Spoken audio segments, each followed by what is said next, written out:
A couple of weeks ago, I did an interview with Fitz Electric Bar. Now, Fitz is based in Vancouver, and he reached out to me and said, do you want to do a video? Do you want to do an interview? Talk about your channel and talk about your musical inspiration, some of the great memories that you have. I said, sure. So we spent about an hour talking about all things related to YouTube and the vinyl community and our experiences of it and so on. We even get to a point where he asked me what the meaning of life is, which was a bit of a low ball. But the really interesting thing about these interviews that he's done with a few is that he doesn't give you any advance warning of the questions. So it's you on your wits as you're facing these 10 or 15 questions, I think it was, over the course of an hour. And it was great because Fitz is a good interviewer, comes up with great questions, and he's an attentive listener as well. So he shared a bit of his memories and prior kind of preferences as well, which is great. Had a great conversation, so I'm posting that interview here. But if you want to see the other interviews in the series, put Fitz Electric Bar in YouTube. In the search, you'll find his channel, and you'll see half a dozen interviews that he's already done, and then you'll be right in line for getting the others that he's going to be releasing over the coming weeks, throughout the summer, I guess. But so far, the ones I've seen of others have been great. I enjoyed spending time with them, and hope to do it again soon. So, here's the interview.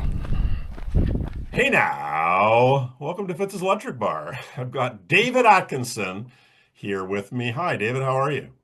I'm fine, Fitz. Really good. I'm so pleased you could join. I mentioned to people that one of the fun things about doing this is I get to bring on people whose channel I've been enjoying often for years, and you're definitely one of those channels. And so thank you for taking the time, and we'll go through the question set, shall we? Yeah, well, thanks for asking me. It's nice to be here. Well, that's awesome. When did you start your channel, David? Well, it goes back several years. So I used to be a management consultant and business trainer, and I went through the phase of decided not to write a book, but did lots of blogging. And then at the suggestion of a friend of mine said, well, why don't you make some videos? Because it was kind of the transition from blogs to videos. So I ran that channel for a little while. It's still up there, and it was terrible because, I'm talking about business. I'm not drawing on any real history. It's kind of the 10 steps towards X, Y, or Z, or whatever it might be. And I used to corpse. I used to have to use an auto cue. And then I decided to have a private channel, a fun channel, where I thought what I would do, I'd start capturing some memories kind of for the family and for me. And when I was catching a few little trips away and so on and so forth. And in 2020, when we had the lockdowns, we couldn't really do anything here in the UK. It was probably the same over where you are. And the best we could do would be going out for a walk. And I was going out for a walk with a family. And I thought, well, what I'll do, this is kind of a real historical moment here. And I'm going to try and summarize what I understand what's happening day by day, because policies were being introduced and changed day by day. And I captured a bunch of these videos and I put them up on YouTube, and a few people started viewing them. And I thought, that's really interesting. And then 4 years ago, I'm still thinking, I'm not chasing any subscribers or viewers. I don't really care. YouTube was simply a repository for these little memories. And then I watched a video that may have come out of the vinyl community. I don't know. It came up in my feed, and it was about ranking Genesis albums. Now, way back when, I was a huge Genesis fan, back in the 70s in particular. And I'm listening to this guy, can't remember who it was, and I'm thinking, that's wrong. No, you got that wrong. No, and I got to the end, I thought, I know more than this guy. And I thought, I wonder whether I could do something like that. So I did my own Genesis ranking, and the thing just blew up. Incredible. So out of absolutely nowhere, with subscribers, about 20 subscribers or something like that, suddenly it's like 100, it's like 200 and so on. And then I did, this was 4 years ago this spring. And then I very quickly did a rundown, part one and part two of kind of the best progressive rock albums. And the whole idea there was to say to people, if you're curious or you're a bit of a fan, listen to this album. And if you like this album, you might like this other album. It was kind of a little bit of a guide to how you explore the genre. And then I did the same for my kind of long-term favorite was Springsteen. I did a rundown on Springsteen, created a bit of controversy, and then I did the same for Van Morrison, who's another guy I really like. So, and then it just went from there. And I just decided to do a random pick one day, just as a bit of fun. And then I did a few of those, and then 6 months in or something, I realized that Mazzy was doing whack-a-moles, and I'm thinking that's the same sort of deal. And of course, it's just gone on and on ever since then. Awesome. And where are you based? I'm based in north of Birmingham city centre. So I'm from Newcastle, originally up in the northeast of England, but, you know, been down here for about 30 years because of work. Perfect. What's your experience been like in the VC? Maybe something that surprised you about it, or Well, firstly, that it exists. I had no, I mean, I see some people talking about the VC and they've been in there for 10 years. I think, what the hell, 10 years? I've been watching YouTube videos all that time, and I never came up against anybody who was in this so-called vinyl community. So that's surprise number one. Surprise number two is on the few occasions so far where I've got to meet people, I found that, you know, it's like what you see is what you get. It's really, really nice to meet people. And in fact, we recently went to Den Bosch Record Fair in Holland, and me, Gab Axman Spins, Rob Walker, and John the 6-inch pianist, and we saw one or two other people out there as well. And it was really, really nice to hang out with people who have the same interest. Honestly, it took me right back to teenage years where you'd go to the local record shop, you'd hang out there on a Saturday afternoon, and you just, with your mates, you get to know other people and so on. And in all my kind of business career, I would do conferences from time to time. So I would speak at conferences or attend conferences all over the place. And it was kind of nice for 2 or 3 days to spend time with people who were in the same field as you. But then that's work. Imagine doing that when it's fun. And that's what hanging out with a VC has been for me. It's so I'm doing more of it. I'm going to see some more people this summer, so I'm really looking forward to it. So it's that's kind of been the big thing. Also, I'll add one or two more things. As a criticism, let me turn it into more of a positive. I've met some really, really virtually, but also some face-to-face, some really thoughtful people who don't do their homework on Wikipedia or something like that. These people were there. They maybe worked in the industry. They've loved and thought about this stuff for a very long time, and there's a richness to what they've got to tell us. So if I want to know the ABC of a particular artist or a band, you know, I can go to get a dry reading of it on Wikipedia or even the band's website. There's no substitute for hearing someone talk about their experiences, and the enthusiasm just leaks out of them all the way. And I think that's been great as well. awesome. Wonderful. Thank you. And other major interests. I know that on your channel you do share some things, a bit of travel, certainly biking. What are some of your other interests at this stage? Well, let me just go back to the channel for us for a second. I never intended it to be a music channel.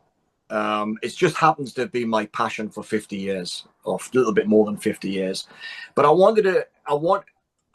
called my my business channel, David Atkinson Business Matters. So it's the matters of business. And I thought, no, I'm going to have this one called Life Matters, the matters of life.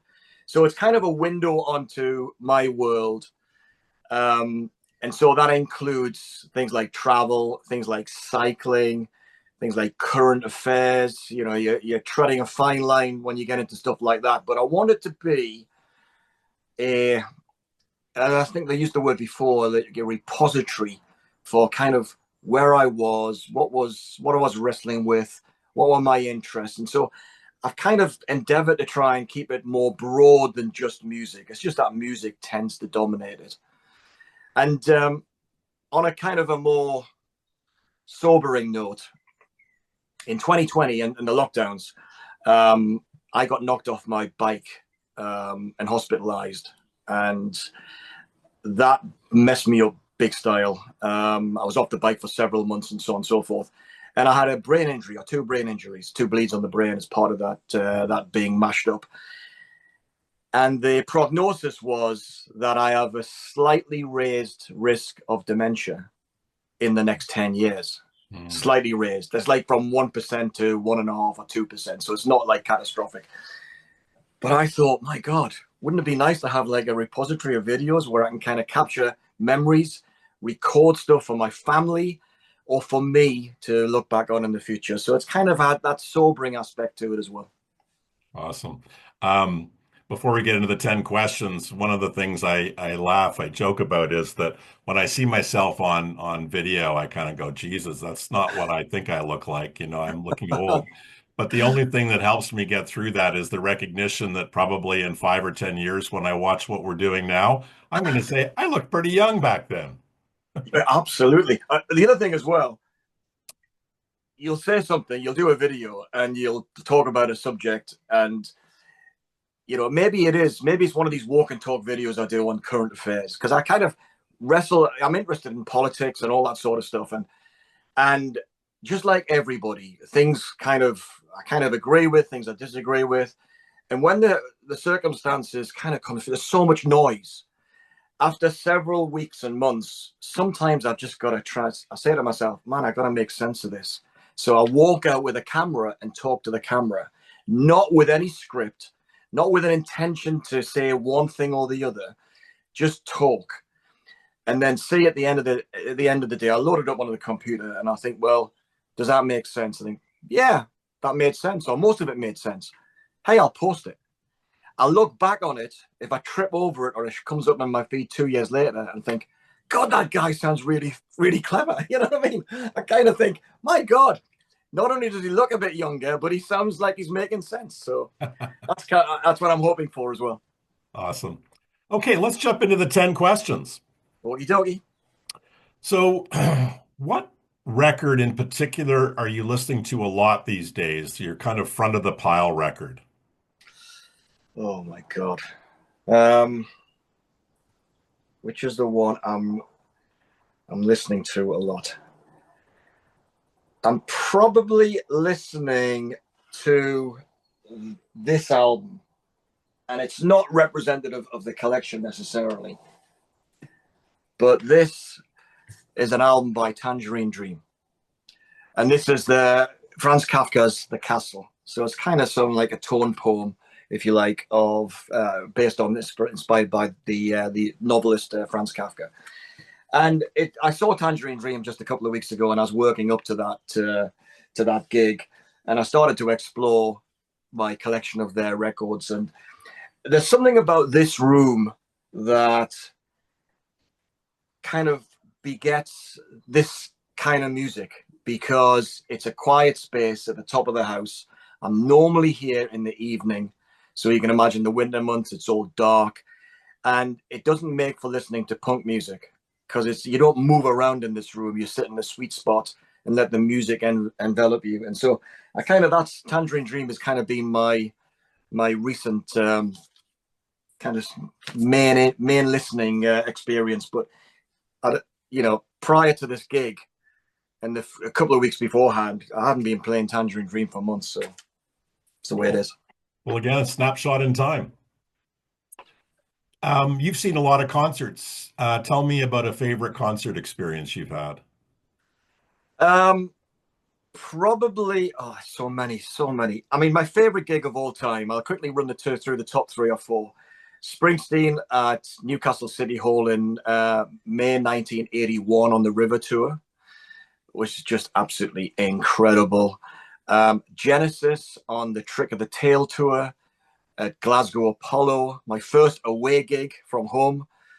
And more recently, maybe 10, years ago or whatever, I saw with low expectations, I saw Roger Waters do the Wall show in Manchester. And I just went up solo. It's about an hour and a half up the road. And I bought a ticket, didn't know anybody else who wanted to go, just drove up. And my jaw dropped. What a spectacle. Absolutely fantastic. But my favorite experience probably goes back. I hope I'm not going to be a Genesis bore on this in this interview, but I went to see Genesis at the Nebworth Festival, the big open air gig in 1978 in the southeast of the UK. I couldn't drive, had no money. We hitchhiked down. We slept in a tent without without a sleeping bag, just a bivy bag. So it's a June, but I'm freezing my ass off. It's really bad. Anyway, to kill some time, the day before the gig, we went up to the arena area, which had all been fenced off. And it's this big old Nebworth is this big old stately home, massive, ancient oak trees peppering the fields around the place.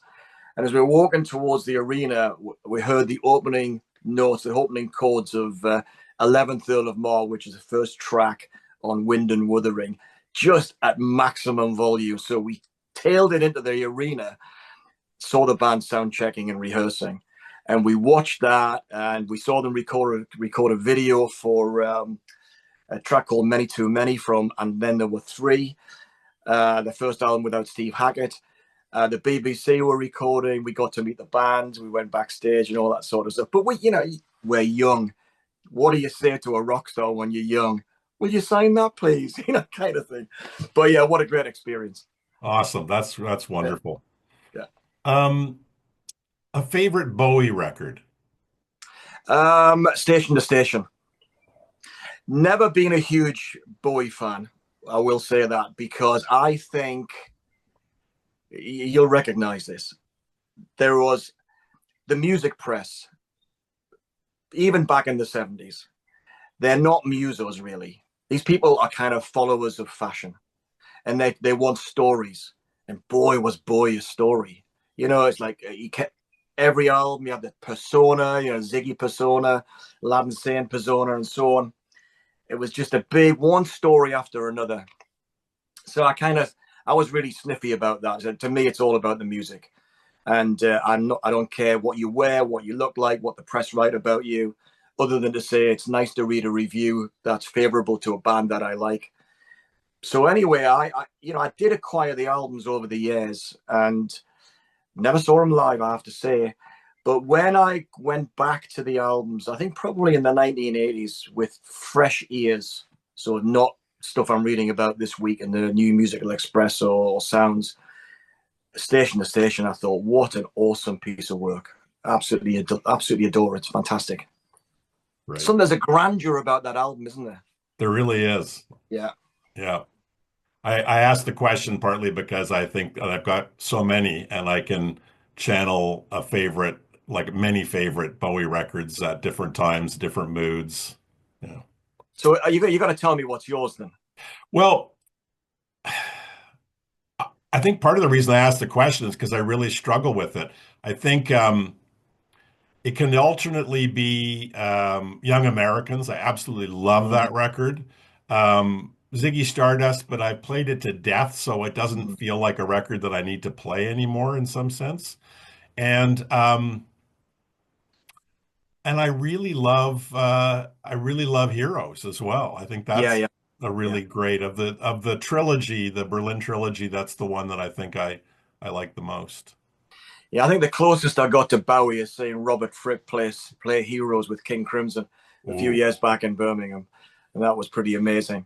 But I think Bowie's a really good example, unlike, say, Led Zeppelin or Pink Floyd. Maybe not the best examples, but some bands and artists are out there is that they make one career-defining album, and it's the one everyone gravitates to. Now, I know both Zeppelin and Floyd are examples where there are some great albums outside Zepp 4 and Dark Side of the Moon, but Bowie was so varied in what he did.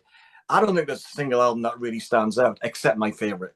But even that doesn't stand absolute head and shoulders above everything else. And breaking my rule about involving in giving my opinion, but one of the things that's really been interesting in asking this question is the variety of answers. I've heard, many people say hunky dory, which surprised me. Ziggy Stardust, Lodger, Mm. Station to Station, Young Americans. I mean, it's run the gamut of Mm. people's opinions of what's one of their favorite records of his. In a way, it's the young generation who are discovering or about to discover Bowie don't really know where to go Hmm. because there isn't that career defining album. The nearest we've got to it is probably Ziggy. Yeah. So true. What would you say is one of the saddest songs ever? One of these, say again? Saddest, most sad songs ever. Oh God, there's so many. Um,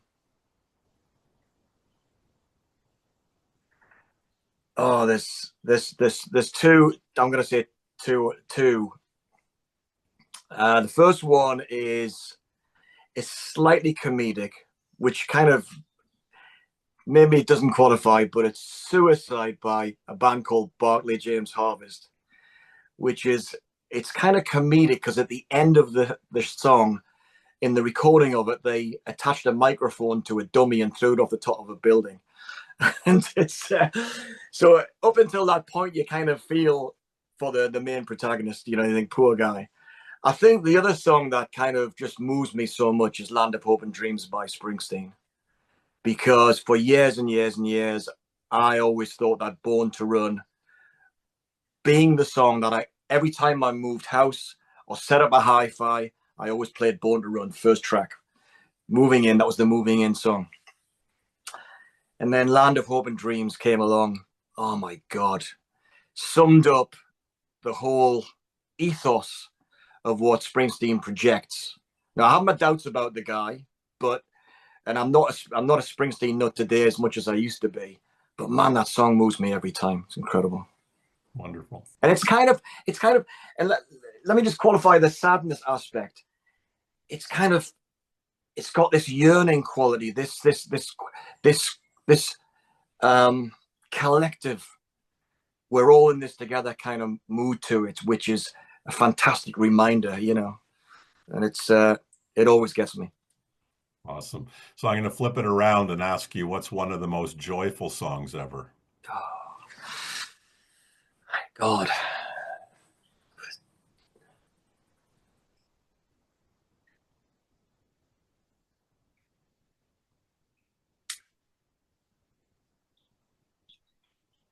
"Born to Run" by Frankie Goes to Hollywood. I mean, Springsteen comes to mind again, but I've never heard a cover version as incendiary as that one. And there's got a joy to it, which is just absolutely magnificent.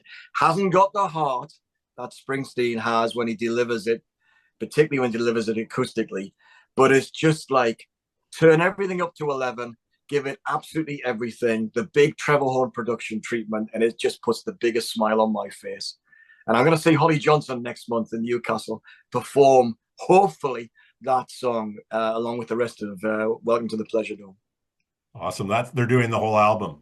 Yeah, it's a 40th year anniversary tour or something like that.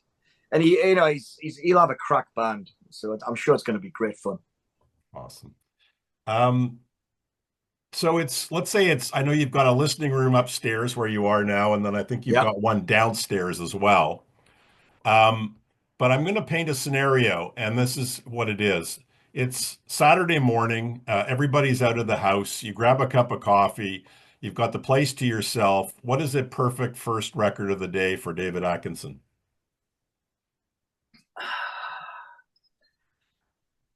Yeah, it depends on my mood. It depends on my mood. If I feel very active, it'll be some rock and roll record. But if I'm more contemplative and it's literally the house is empty and I can turn it up loud, then I'm probably going to play something more of a classical music nature. And if you want, I'll show you the album that really is pretty much the most exciting one, because I thought I got to show a record or two if this sort Please of do. question comes. Yep. Yeah, it's this record here, which is by Camille Saint-Saëns and the Symphony Number 3, which is just like a normal, imagine a normal orchestral symphony, but with a huge, mega loud church organ in there that absolutely blows your socks off. And you talk about songs that kind of make me smile and excited. This album, this music, and this particular version, because I got them all. I've got them all. I've got loads of them. This is absolutely fantastic. So, yeah, that's when I turned the hi-fi up loud, and because I know that I can't play this loud in the house except here. Great, because this is a soundproof room. Is it soundproof? Close to it? Yeah, it was, because when we moved in here, it was kind of already converted, but there was a door at the top and it was an open staircase. So when we flipped the door to the bottom of the stairs, packed the place out with soundproofing and all that sort of stuff. So even late-ish at night here, I can turn it up real loud and not disturb anybody. Wow, you're a lucky man. Yeah. Well, if we ever move again, I've just said to Jill, my other half, I said, there's only one requirement, is that I have a big music room. And that's it. Yeah. Anything else you can sort out. I'm not bothered. I know those kinds of trade-offs. What's for you, one of the most underrated bands or artists ever?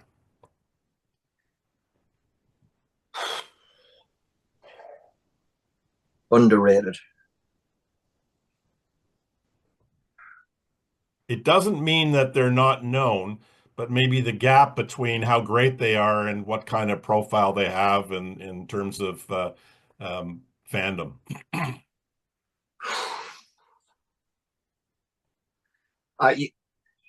My musical taste goes right across the board in terms of genre. So I'm immediately thinking of lots of different artists and lots of different bands. And some of them are underrated within their own narrow genre. And I kind of think, well, I'll mention one band, and it sounds like I'm a prog nerd, but I'm not a prog nerd. But I will mention this band called Big Big Train, which is a UK progressive rock band, kind of based a lot on Selling England by the Pound era Genesis or Trick of the Tail kind of thing, but with a fantastic vocalist who sadly died a few years ago. If these guys had been around in the 1970s, they would be household names today. They are absolutely awesome, absolutely fantastic. But I have to say that name will be recognized by very few people. Maybe another one I would suggest that I always think that people would really love is, but they don't really know them that well. They've heard the name, and that is the Glasgow band, the Blue Nile. Know them? One of my favorites. Hats is one of my favorite records. Yeah, absolutely. Just an incredible band. And I've got a friend of mine, Andy, who lives just a couple of hours away, and he hasn't got a big record collection, but man, back in the day, he had some good taste. And he turned me on to some jazz. He turned me on to Leonard Cohen, turned me on to the Blue Nile. And I still listen to that album today, and that's 1983 or 84. I can't quite remember. Right. Can I go back to the saddest piece of music ever? Yes, you can. I don't know why I didn't think of this, but it's this. It's Richard Wagner's Tristan and Isolde.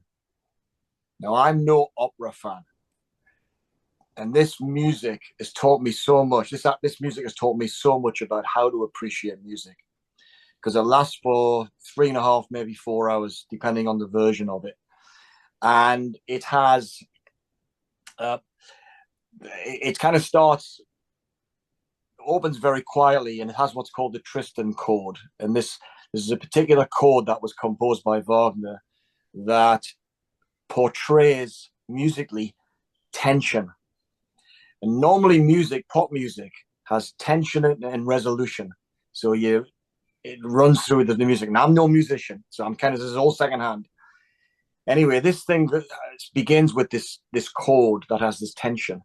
And that chord runs through nearly 4 or that tension, excuse me, runs through nearly 4 hours of music until the last scene or the last piece, which is called the Liebestod. It's called Love Death, where the Isolde is singing over the body of Tristan, and it is the most harrowing but thrilling piece of music you're ever likely to hear. But you got to sit through 4 hours to get that. It's just incredible. You know, I've said maybe this is possibly the greatest piece of music that's ever been written by anybody. But man, you got to put in the hours. Thank you for that. Now, have you seen that performed live? I have only once. I've seen orchestrations, orchestral versions of it. But when I got into that music it was basically the 1990s, I was searching around for performances, and the only one I found was in Vienna, in Austria. And I said to Jill, "Fancy a weekend in Austria?" so we did Vienna, and went to see the show. It was incredible, absolutely incredible. Was that at the Vienna Opera? I forget the name of the place, Yeah, the famous historical. Yeah, absolutely, yeah. It's a bit of a a disheveled old theater, but the history there, incredible.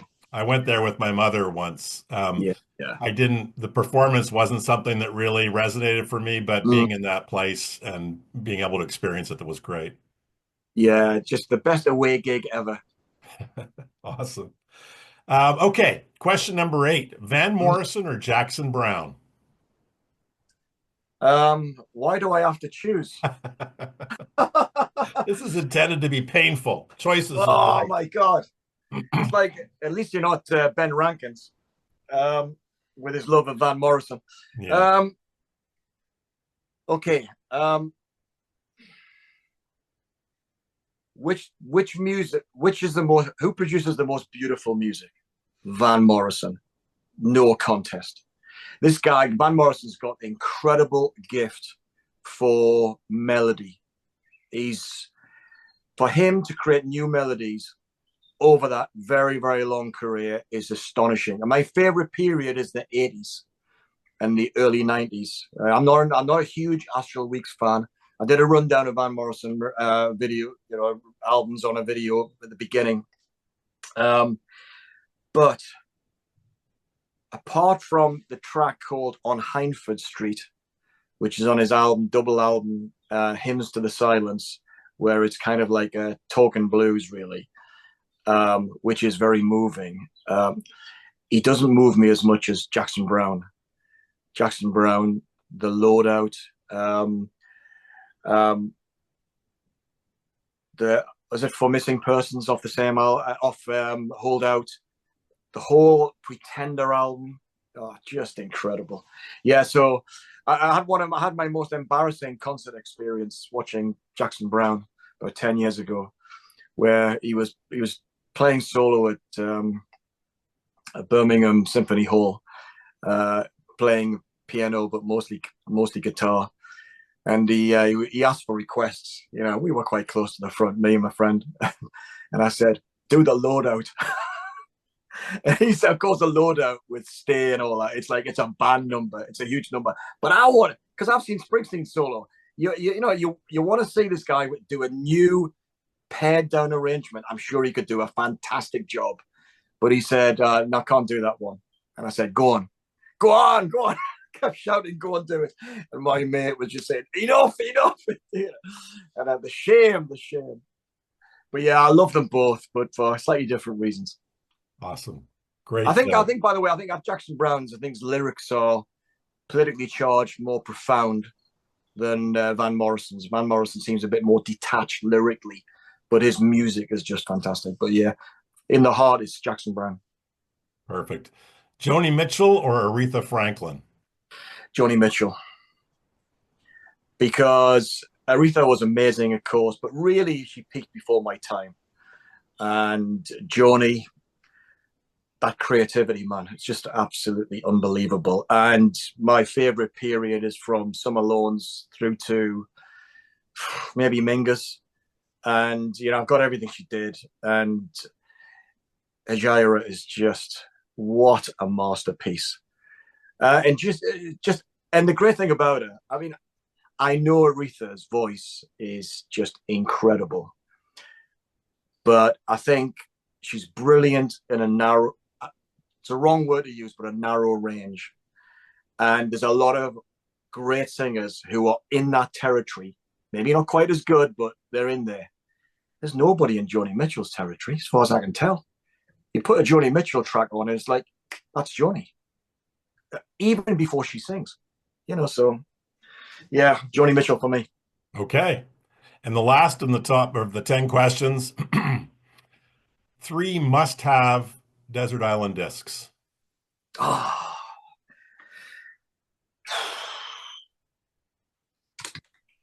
Right. Well, I'm definitely going to go. Well, no, I'm not. I'm not. I'm going to put that one up again, but I'm going to go The Ring of the Nibelung by Richard Wagner, which is a 14 album box set, four operas or musical theater kind of thing. That's just incredible, absolutely incredible. Maybe it's just okay. I know. I'm going to show this album, and I'm going to tell you the third. You did say three, didn't you? I did. Yeah. Selling England by the Pound. My introduction to Genesis. Timeless of its time. If you're not into this stuff, it's not going to mean anything. But if you're interested in this genre of music, my goodness, they kind of smoothed out all of those kind of clunky transitions that were evident in the earlier albums, and this just flows beautifully. The track Firth the Fifth is incredible, and Darkness on the Edge of Town by the man. Yeah. Awesome. Great choices. Thank you, David. Mm. Okay, we're going to move on to the 5+ questions. So, Right. I have the power to be able to drop you into a music scene from the past. And I'm going to give you a few possible examples to draw from, but you may have your own that you would Mm. choose. Okay.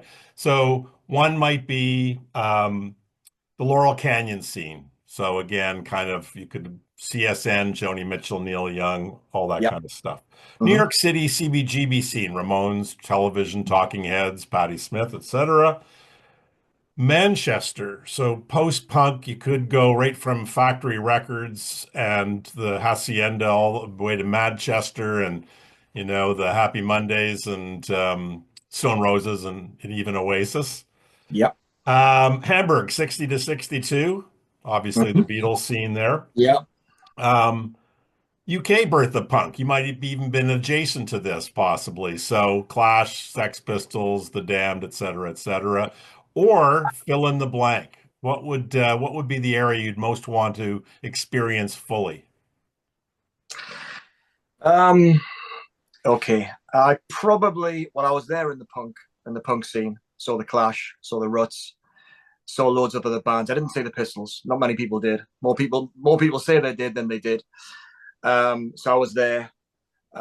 Manchester, it's kind of there, a little bit older. Rains too much in Manchester. CBGBs, well, yeah, I mean, love Patti Smith, Blondie, the Ramones, great, but I'd probably go Laurel Canyon, given those choices. But I'm going to betray my fading love for Bruce Springsteen and say I would love to have been around um, in the early 80s where he was transitioning from the river to Nebraska. And we're starting to get Southside Johnny in the same area in Jersey, and Little Steven broken away from the band, and I just think I would have been. That was back in the day when I would have thought Springsteen could have told me a lot about relating to people, conveying emotion in the song, and compassion in the song. And I think, but they also knew how to party, and I think it would have been a really great scene to hang out in. Awesome. Great choice. What artist, singer-songwriter, let's say, do you think has had one of the most interesting evolutions or career arcs?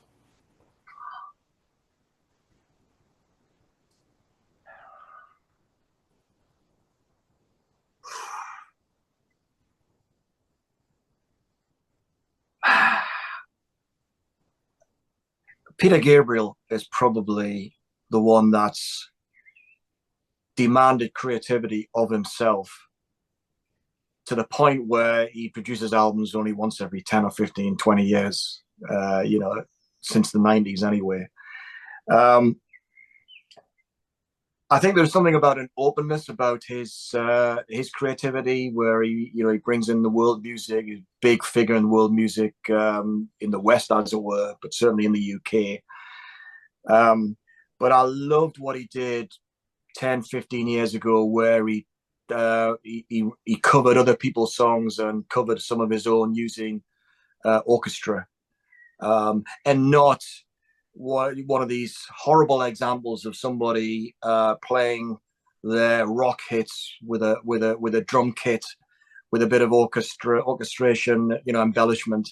This guy completely rearranged these tunes to the point that they were really distinctive, and I thought that was, I mean, it's not a brave move because the guy's obviously a millionaire, but creatively it was a really interesting move. And when I look back on the arc of his career, first gig I ever saw was him with Genesis doing Lamb Lies Down on Broadway, first gig from anybody. And when I look back over all that period, I just think he's one of these artists who doesn't just demand loyalty from his fans. I think he steps up. I think he creates something that's interesting for his fans. So it's easy to kind of keep in touch with his music because it's interesting. I love your choice.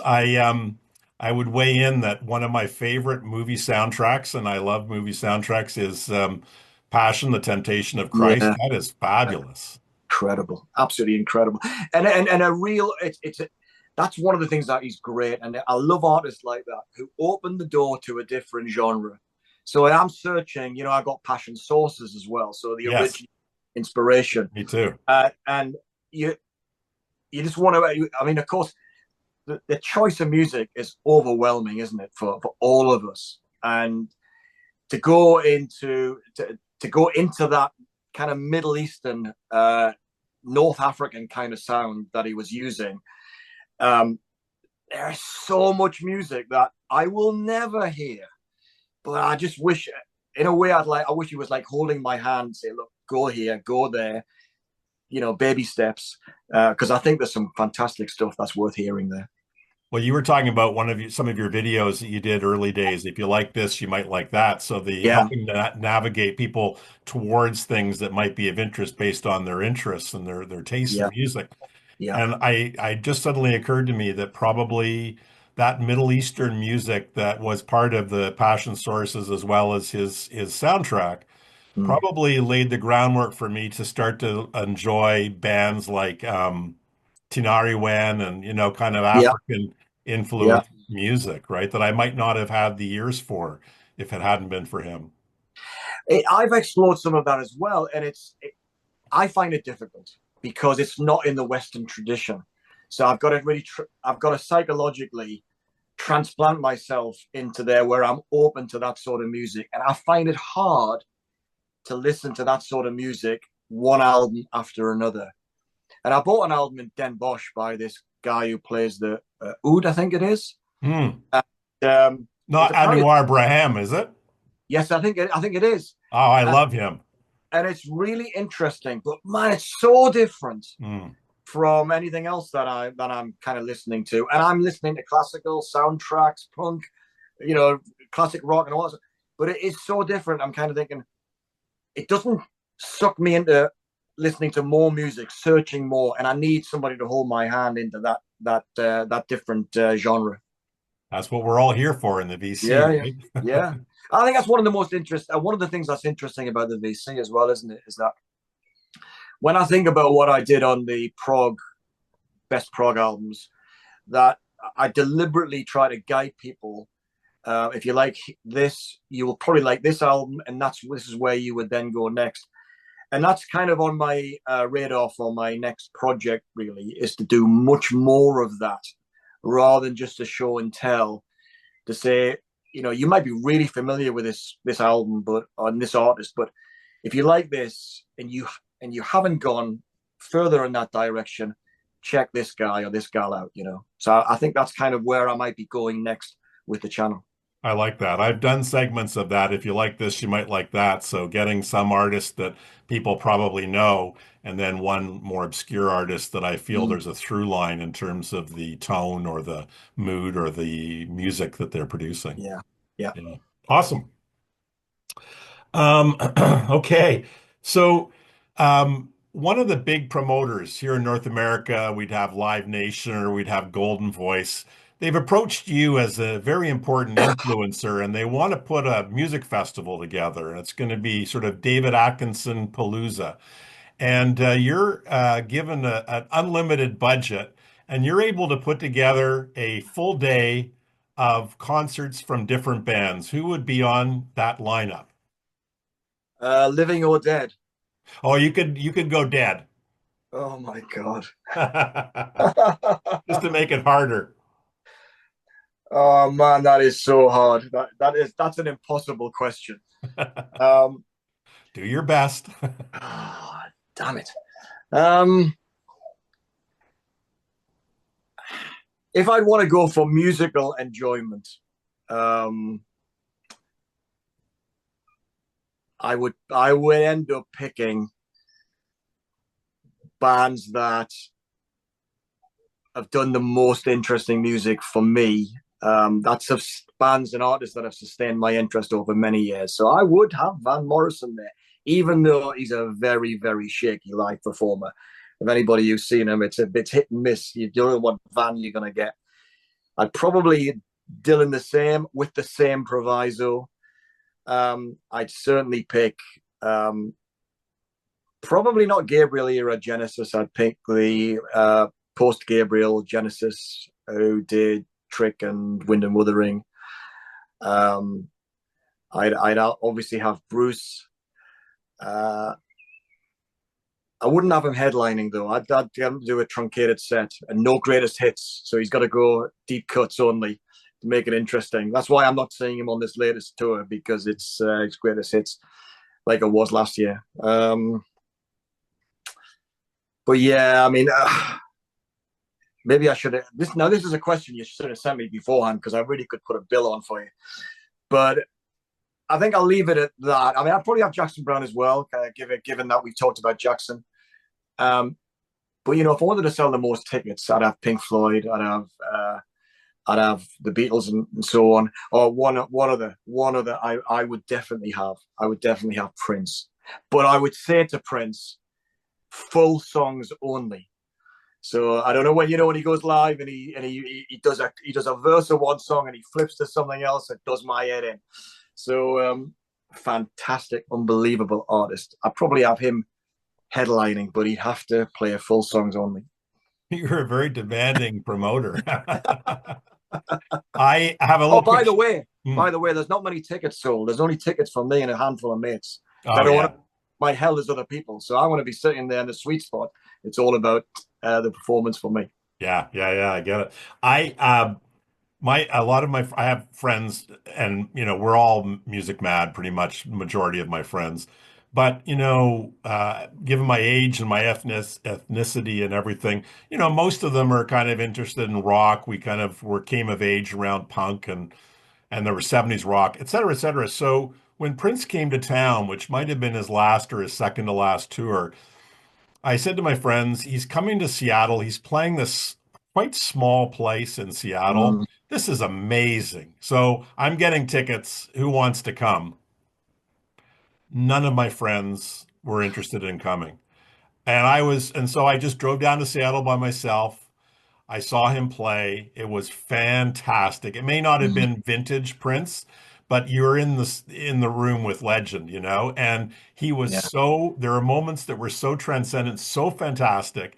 And I drove back and I just thought, what kind of friends do I have? How can they not appreciate to go see Prince? And of course, not long after that, he passed away. And that's the carpe diem thing is to go when you have Mm, the chance. mm. Well, I saw him in the 80s doing the Love Sexy tour, and it was at a football ground, Manchester City's football ground, and it was just I wouldn't say it was transcendent because he just did what he always ended up doing, where he played snippets of songs, and it was just like this big dance party for 2.5 hours or whatever it was. But when he did the piano and a voice tour or something like that, he was going to come to Birmingham Symphony Hall, and I was a member of Birmingham City Hall, so I could get advance access to tickets. I was 100% going to go because I thought the idea of him doing an intimate show in a place which has got beautiful acoustics would have been absolutely amazing. And then the poor guy died, which is really sad. And coming back to what we were talking about a little bit earlier, you know, some bands and artists have career-defining albums, and Prince's, of course, is Purple Rain. But man, did he just produce some fantastic stuff after that. Emancipation is incredible. Right up until, you know, the day he died, every album I was buying, I was thinking, if this had come from any other artist that the critics were not tired of, because they got tired of Prince because he was so prolific, any other artist would have said, this whoever's done this is a genius. And he was amazing.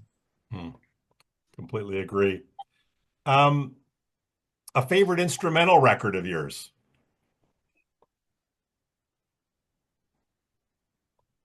I'm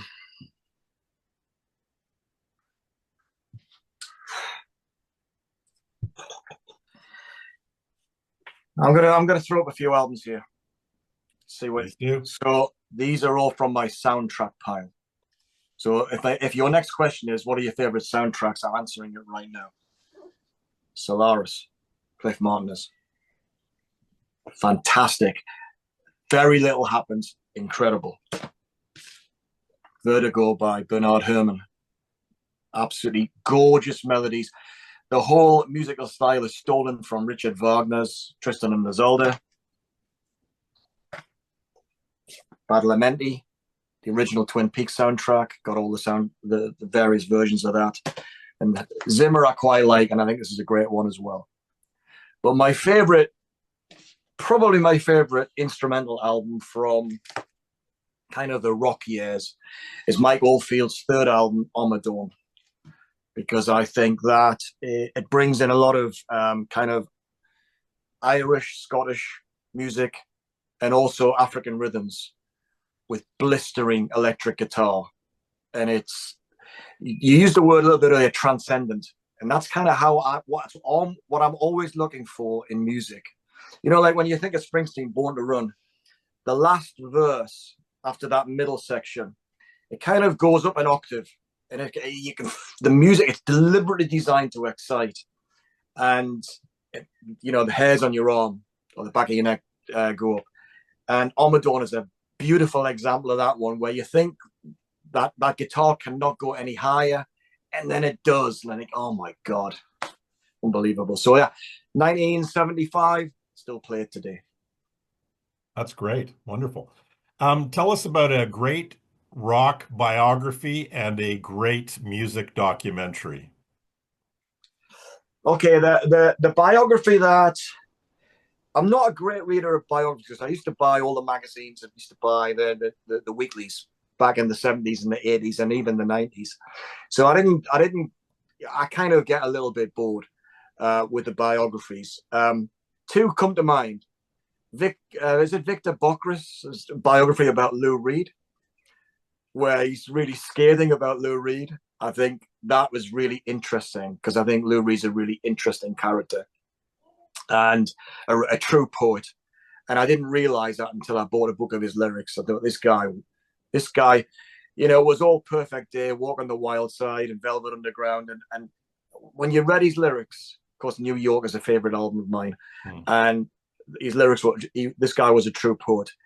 But the one that I loved the way he put it together was Dylan's Chronicles. The way that it didn't start at the beginning. You know, I grew up in wherever, Duluth or whatever it was. It just leapt straight in, I thought. And I think he's got another volume coming out, I think, which is, I think it had a release date at 2030 or something ridiculous like that. So those are two biographies that I really remember. Videos. I'll tell you who I've forgotten what it's called now, but it's the Nick Cave kind of documentary about them making a skeleton tree. Someone's going to Once remind. more with feeling, I think. Yeah, I think What's Wrong with Feeling. What a fantastic, because I love the sound that and the whole soundscape that Warren Ellis creates around Nick Cave's music, because it didn't really matter. I mean, that's the sweet spot for me, Push the Sky Away and all that sort of stuff. And when I think of, because that was written in the aftermath of the death of his son, wasn't it? And there was kind of depictions and descriptions of the grieving process that him and his wife were going through and all that business. But that's not why it was compelling to me. What was compelling was just the creativity and the visuals in the studio, or where they were recording the tunes, and they had that great camera thing that was going around as they were playing. And I just thought, when I listen to music in this room here, especially when the lights are out, I'm kind of thinking, I'm trying to trick my brain into thinking I'm in the space where the artist is playing. And that particular video, that documentary, I kind of transported me into that studio. I'd be standing on the side next to the cameraman, just taking it all in. It would have been amazing. Thank you for sharing that. That's been on my to-do or to watch list, and I have yet to watch it. So I'll have to put that higher on my list. It's great. Really good. Awesome. You've got a lot of video, or you do videos often of record shopping, and in particular, as you know, certain types of videos, ranking videos, like you experienced with your Genesis one, they seem to get a lot of attention and a lot of views. There was one that you did, which was record shopping in Newcastle, that had, like, last I checked, 11,000 views, which is pretty impressive. What was it, do you think, about that video that maybe drew so many viewers? Well, that's small fry. Really, I think the prog ones and the Genesis one, they've all got like well over 100,000 views. Oh, I didn't know that. Which is absolutely incredible. 4 years, but it's just incredible. I do these walk and talk videos occasionally. I mentioned about current affairs and things like that, and I kind of get things off my chest, and it's almost like journal writing. It's cathartic. You kind of write down and you compartmentalize your form. You kind of organize your thoughts, and then you move on. And it's that feeling of catharsis of doing it. And so I do these walk and talk videos for the same reason. And when I did the Newcastle one, I was up there because it's my hometown, and I had no intention of making a video. I just started walking, and I just started talking at the camera. And I originally started talking about the bridges over the River Tyne, and I didn't really talk about music until I got to the record shop. And I think, why would people find that interesting? Well, I suspect nobody's watched it more than once, apart from me, perhaps. So it's not exactly something that repays repeated listening or watching. But I think there's something about videos like that which are, it's more than just show and tell of the music. And when I think about other people that I like, who do these kind of travelogue things, Mazzy does them occasionally and everything. And I really like that. What I really like when I think about the vinyl community, and forgive me if I'm repeating myself, I like people's personality and enthusiasm to come out, really.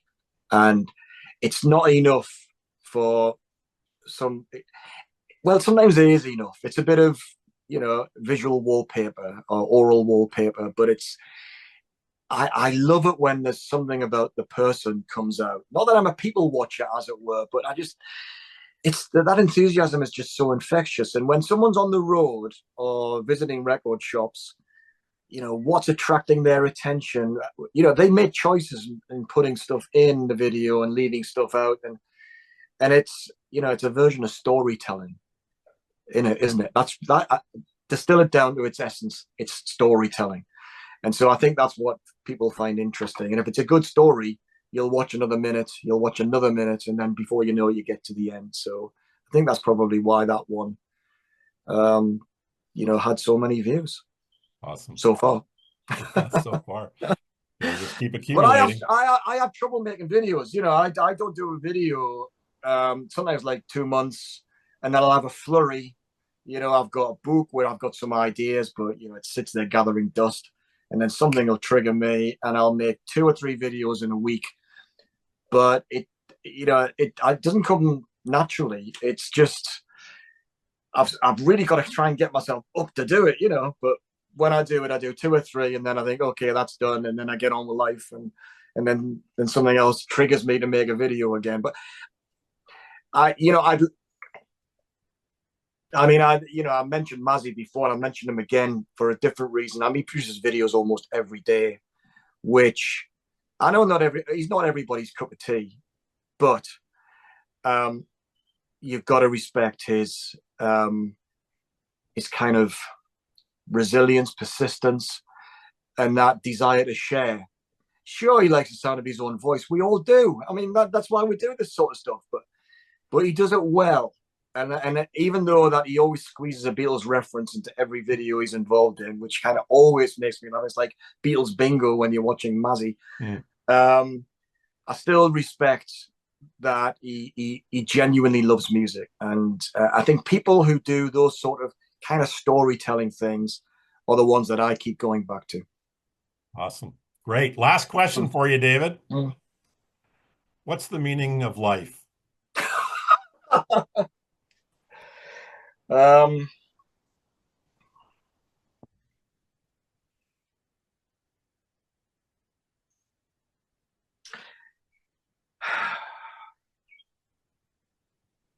You bastard. That's such a hard question. I think you've got some thoughts on this, though.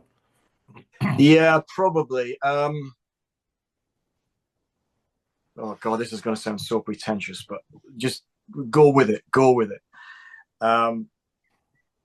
20 years ago, I've kind of always been interested in this territory for, ever since I was a late teenager. But a good friend of mine, after I left corporate life, because I was in corporate for 20 years and then left to go on my own. And he was saying to me, one of the most important things in going on your own is that you've got to have this resilience. You've got to smooth out the peaks and the troughs so you don't get despairing when the work's not there, and you don't get overexcited when things are good. You've got to have this emotional equilibrium. Now, I can't say I'm there, not by any stretch.